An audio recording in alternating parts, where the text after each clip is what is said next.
changes the whole conversation for a little Junebug, a little Leroy, a little Squeak, Quayla. We need you all. When they come to that court, they gotta see that a jury of their peers is in that court. So, I'm sorry I got off on my soapbox, but so that's the easiest thing to do. Who here, in this past year, who here has gotten a jury summons, or no, just a summons? Okay, and who here has actually served on a jury?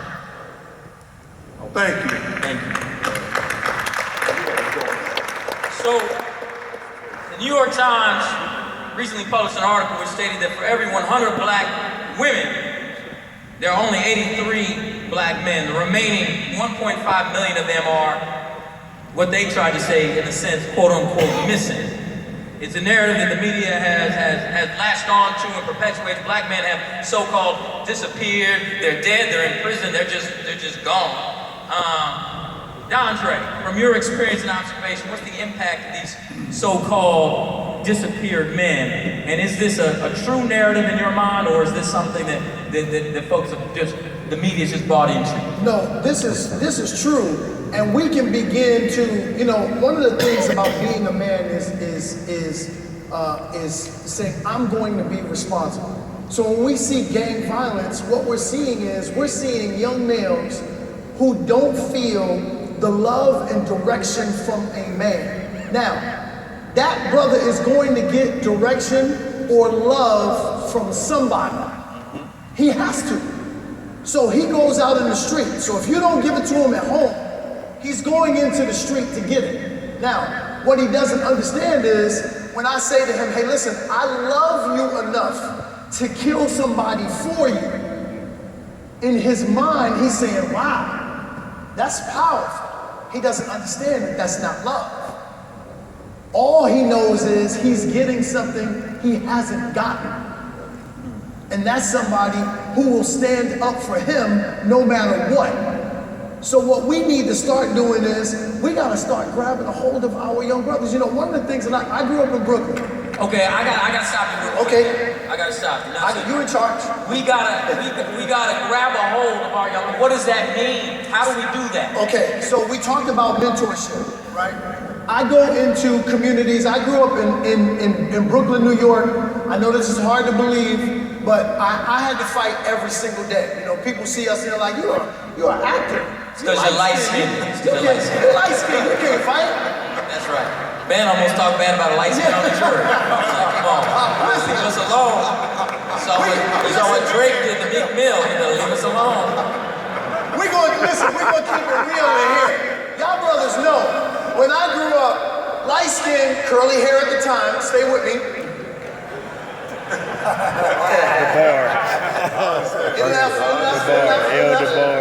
At the time, full-headed curly hair, light skin, you come out of the door, that's an invitation to a fight every day.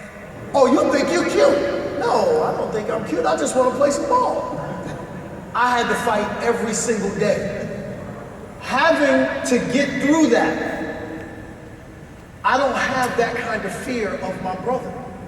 So when I go and I talk to these young males who are actually killers, the first thing they're looking for is he afraid?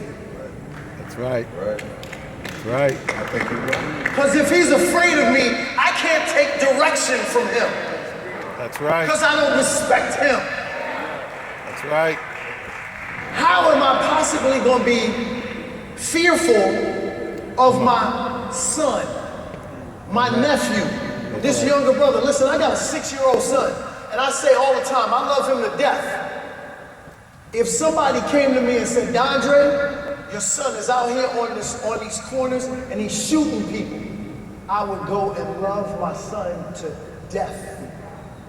Because I would kill my son before I allowed him to kill anybody. We gotta get back in the street and grab a hold of our young males and say, hey, listen, brother, listen to me. This is not the way. And I can't be fearful of them because they will not take manhood direction from me if he don't see manhood coming from me first. You know what's interesting? What's interesting to me is that Ben just made a point about courage. DeAndre just made a point about courage and the courage of us as men having the courage to reach out to other young men and be men in so doing. Now, And Hill, let me add to something concrete. The majority of the children in foster care and who need adoption are black and Hispanic. Yes, they are. We need to become foster parents, and we need to start adopting the children that need protection. We in our church, my church is based on solutions. We want to go to heaven, but we want to solve problems before we get there. We have trained 350 families to become foster parents. We've taken in 1,300 foster children in our homes, and we adopted 300.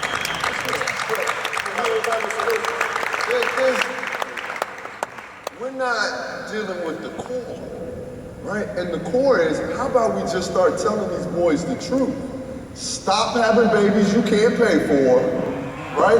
I mean, at Paul Quinn, we have this conversation during the orientation speech.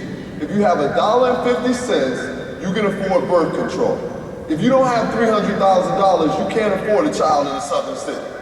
Okay, you have to start breaking it down. We act like it's okay. It's not okay. It's not okay for you to create scenarios which somebody else has to pay for down the road. We have to engage with them in a very real and a very physical way. And we back off far too many times because you know what, when we don't want to step on your toes, step on those toes. Yes. Right? That's what's necessary to change behavior. While we're stepping on toes, because we gotta get to this. There's no way to avoid it. I said we're gonna be real in here, right? Okay. So while my brother said we gotta go to our brothers and say, hey, listen, stop fathering these children that you can't take care of. Well, here's the problem. He's still a boy. Right. Sisters, can y'all hear me? Some of our brothers are wearing the uniform of a man. Come on. Come on.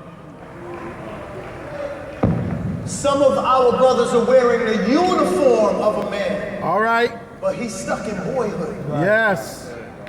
There you go. Are the investigator that God sent to find out whether he's responsible enough to father your child. Come on. So you gotta investigate him first and not blame him after it's too late.